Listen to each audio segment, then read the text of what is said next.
In the Doomsday trailer, our Thor's attack with Stormbreaker gets stopped by Doom with just 2 fingers. Watching that, a lot of people have been asking one particular question: whether Thor is going to die in this movie. So that's what we're going to look at in today's video. Without further delay, let's get into it. In Infinity War itself, even though Thanos attacked while wielding all 5 stones, Thor's Stormbreaker overpowers that and goes straight into Thanos' chest. So Thor comes in with a similarly powerful attack here, but Doom stops it with just 2 fingers. Now you might wonder, does Dr. Doom have more strength than Thor? More strength than Thanos to be able to block Stormbreaker like that? Actually, Doom doesn't have that kind of raw strength. He's essentially a regular human, but he's powerful in a different way. Thor, being a god, has physical strength that matches his godly nature. Similarly, characters like Sentry rely mainly on physical strength, but Dr. Doom's power comes from something else entirely: abilities, powers, not brute strength. For example, take Scarlet Witch. We saw her in Endgame nearly kill Thanos himself. Similarly, in What If Zombies, Wanda, as a zombie, kills a zombified Thor. That's because their magic is powerful enough to stop and fight beings with that level of physical strength. You don't necessarily need physical strength to do that. So it's through his magic that Dr. Doom is able to stop Thor's Stormbreaker there. If you look closely at that moment, you'll notice a green light or emission coming from Doom's hand where he blocks it. Dr. Doom's magical energy is green in color. Doctor Strange's magic tends to appear orange-colored, and Scarlet Witch's is red. Similarly, Dr. Doom's magic runs in green. Now you might have a doubt, since Thor has already faced Dr. Doom once by this point in the trailer, and afterward we see Thor giving that speech implying this is a bigger threat than anything he's faced. Something like, "I've never been this scared before." You might assume that speech comes after the fight. But actually it's likely the opposite. That speech probably comes before the fight, because at that point in the story, neither Thor nor the rest of the Avengers would know yet that Dr. Doom is the actual threat. Why? Because based on the plot, Dr. Doom initially appears as someone helping the Avengers. It's only toward the end of the film that he's shown to turn. In that Fantastic Four ship scene where Thor and Captain America are standing, there appears to be someone else standing in the background too. That could very well be Dr. Doom. Based on leaks and insider reports so far, this Dr. Doom is confirmed to be someone who comes from the Fantastic Four's own universe. So initially, Doom and the Fantastic Four team up together, and it's Steve Rogers who identifies this anomaly and works to stop this incursion. What does Doom actually want? He wants to somehow stop these incursions. Also, right at the start of the trailer, Doom's voiceover sounds almost heroic, like he's saying there's something coming that we might not be able to stop, possibly said while standing alongside the Avengers or in front of the Fantastic Four, framing himself as someone who's also powerless against this incursion. So initially, Doom is likely introduced as a good guy. What Doom actually wants is simply to stop these incursions so he can live peacefully with his own family.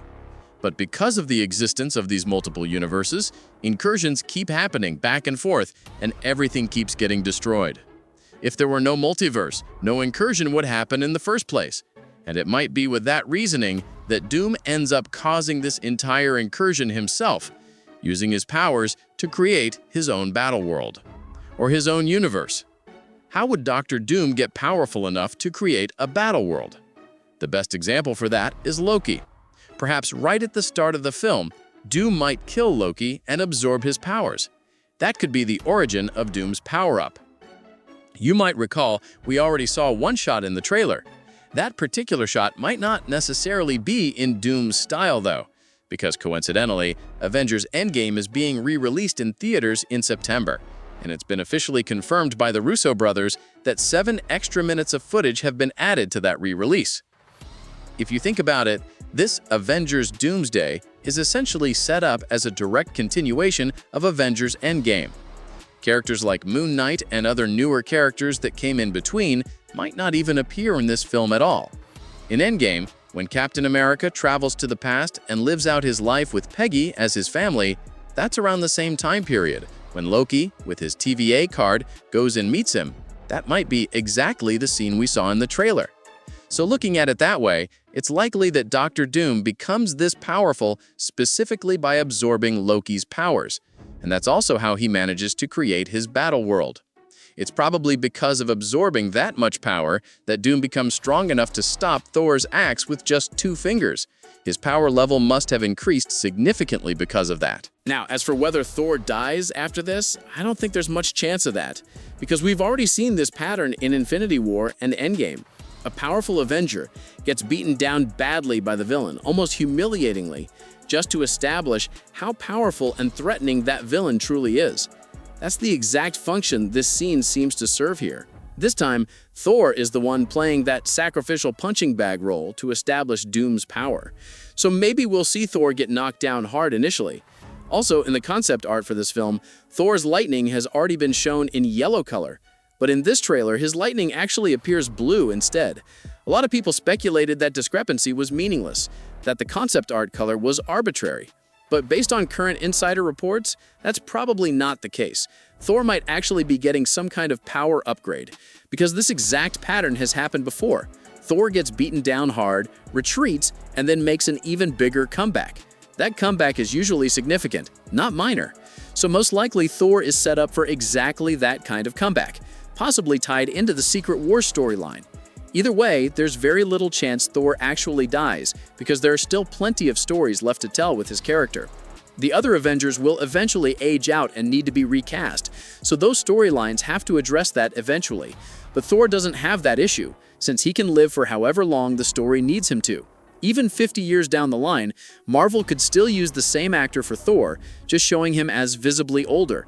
It's not just Thor who likely survives. Dr. Doom himself probably doesn't die after Secret Wars either, because that's consistent with how it plays out in the comics too. In the Secret Wars comics, Dr. Doom becomes God Emperor Doom, absorbing the Beyonder's power and controlling the entire battle world. But afterward, a handful of heroes from the original universe manage to escape, characters like Mr. Fantastic, Miles Morales' Spider-Man, and a few others. And together, they manage to reverse everything, essentially restoring or recreating the old universes the way they were before, effectively triggering a full reboot. That's what happens in the 2015 Secret Wars comic event. Even by the end of that comic, Doom isn't actually killed, because by that point, he's already gotten his own perfect ending within that universe. Similarly, in that story, Miles Morales ends up existing in a different universe altogether, but eventually gets folded into the main Earth continuity after Secret Wars concludes. In the same way, Dr. Doom also gets his own perfect ending. What he truly wants is to live peacefully in his home country of Latveria with his family, and that's exactly what he gets. The scars on his face are healed too, and the comic wraps up with a happy ending for him. So it's likely Dr. Doom gets a similar kind of ending after Secret Wars in this movie too. There's a good chance he doesn't actually die. So you might think, doesn't that mean Secret Wars is essentially a full reboot? Based on what's been reported, Secret Wars isn't really a complete reboot. It's more like a soft reboot of the MCU. Possibly following this Secret Wars event, Miles Morales' Spider-Man gets introduced into the MCU proper, similar to the comics, setting up future Spider-Man films built around him. A lot of the current Avengers we're familiar with would likely continue existing in some form into the next branch as well. The next major branch, according to reports, is the Mutant X-Men branch. Casting for the next X-Men films has apparently already begun. Since this Doomsday film is set to release around 2027-2028, the next major film would release the following year, and that's most likely going to be an X-Men film. For that film to be ready in time, pre-production would already need to be underway now. And indeed, casting work for it does seem to be happening. There have been a lot of reports about various X-Men characters being cast, with the most prominent rumor being that Jean Grey will lead this new X-Men team. You might think, if this is a soft reboot, wouldn't the X-Men's history already need to exist within Earth 616? For an X-Men mutant storyline to properly begin, those characters would need to already exist within continuity rather than suddenly appearing out of nowhere. That's exactly where Secret Wars becomes relevant. After Secret Wars, various previously separated universes and Avengers and characters could essentially merge into Earth 616's continuity going forward. That's what I meant earlier when I said this Secret Wars style event will likely function as a soft reboot. And even with a soft reboot like this, there's still room for Thor's story to continue, because Thor tends to remain relatively consistent across timelines even in the comics. So most likely, rather than getting killed off, Thor gets some kind of transformation. Whether he becomes something like Rune King Thor is uncertain because becoming Rune King Thor in the comics requires Thor to essentially sacrifice himself and die first, so it's unlikely they'd bring that exact storyline into this film. It's possible Thor gets beaten down badly by Doom, seemingly to the point of near death, but then comes back afterward with some kind of power upgrade. Now, you might have another doubt. If Loki gets killed early on, as speculated, does that mean Loki won't exist going forward? Actually, no. Loki does come back. How? Based on leaked details tied to the Secret Wars plot.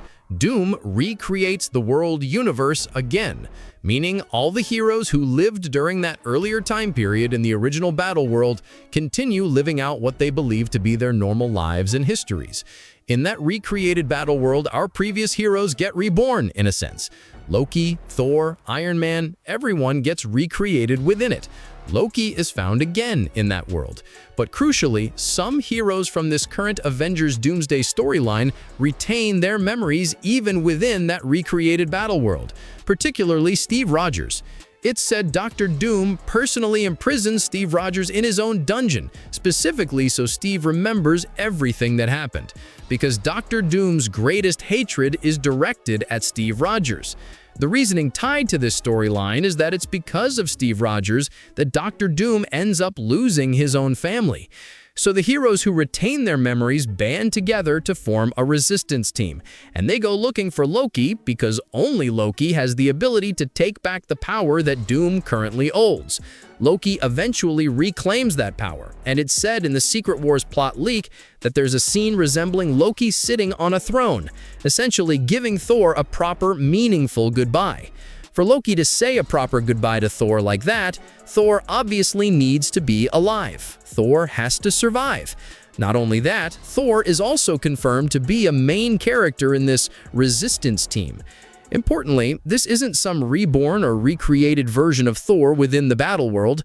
This is the original Thor retaining memories of everything that happened in the Doom-style timeline. So the odds of Thor actually dying in this Doom-style storyline are close to 0%. I've also mentioned this before. Dr. Doom is initially likely shown supporting the Avengers, and there are additional reasons to think this. If you pay close attention to that scene where Thor gives his speech to everyone gathered at the Avengers Tower, notice how there seem to be deliberate gaps left in the formation, as if space is intentionally left open for certain characters to stand there. We know how Marvel operates. Certain things get deliberately hidden or obscured in trailers, only to be revealed properly in the actual film.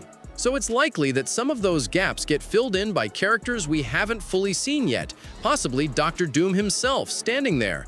And it's not just Doom. Steve Rogers might be standing there too, because when the Fantastic Four ship arrives at Earth 616, it's likely that both Dr. Doom and Steve Rogers are aboard that very ship together. Also, at that point when Thor is speaking, it's probably not about Dr. Doom specifically.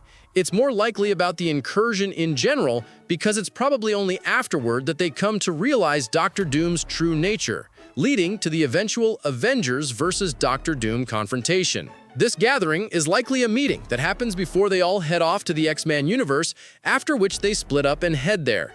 It's in that X-Men universe where Dr. Doom, using his green magic, ends up resurrecting the Sentinels.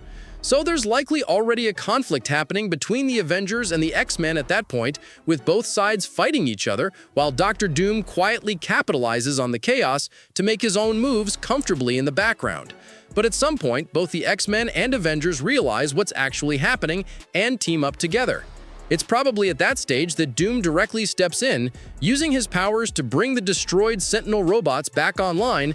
This is likely the scene we saw in that leaked Doomsday clip.